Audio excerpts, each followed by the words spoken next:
Expired. I now recognize Mr. Luttrell for 5 minutes of questioning. Thank you, Mr. Chairman. Madam Secretary, how are you today? I'd like to talk about the health and wellness of our operators, our DHS and immigration, everyone that's underneath your portfolio.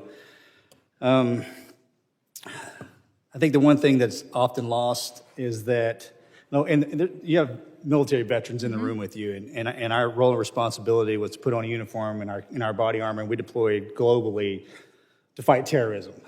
And we had to leave the country to do that. And the men and women under DHS, they put on their uniforms every day and deploy right out their front door.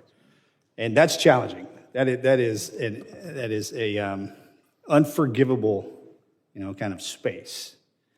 And my focus in the veteran community and active duty service, as well as your department, is the health and wellness of our operators currently and after they leave the career. Can you shed some light on it? And to make another point, my lovely colleague from Texas was concerned about they cover their faces up and the kits that they wear, and I can understand that's aggressive. That's a posturing, and it's not. We don't get in gunfights every day, but the day that happens, you will appreciate the fact that you're wearing that uniform. And I'll also add, if you're presented with somebody that's got their face covered, that can be scary. I got it. But when you're dealing with terrorist organizations that are internal and on our borders, it's not the operator that they're going to go after. They'll take a picture of that face and go after the families. So it's anonymity for the operators too, which needs to be said because it's important to protect the men and women that work under your department. So if you will, please, can you kind of shed some light on me where we currently are now that you're the secretary for our health and wellness, cognitively and physically, and where we're going, please?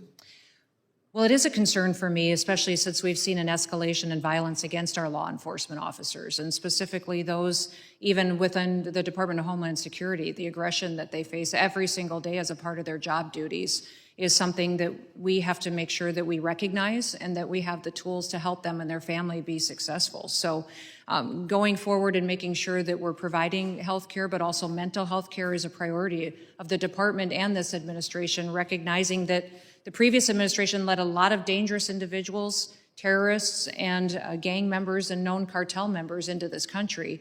And now, and they've recruited new members, and they've recruited homegrown terrorists that are citizens of the United States that are members of TDA now and MS-13 that present new and unique challenges. That is something that we have made a priority to make sure that we're equipping them, to prepare them for situations they're going to face with training and giving them the right equipment to protect themselves, but also when they step back from that line of duty, how we can help them be whole and go back and live a successful life with their family. What I would say is that it's difficult in areas of this country that were neglected for too long, especially in our Coast Guard.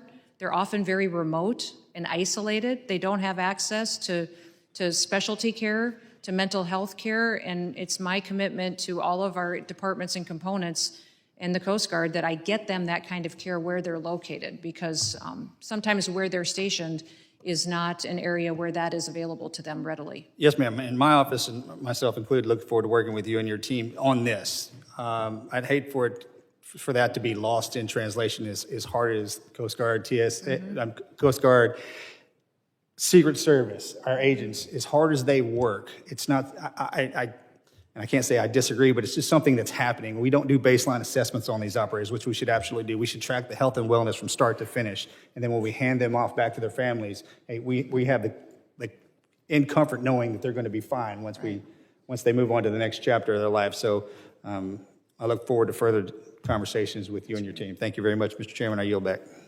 Gentleman yields. I now recognize Mr. Kennedy from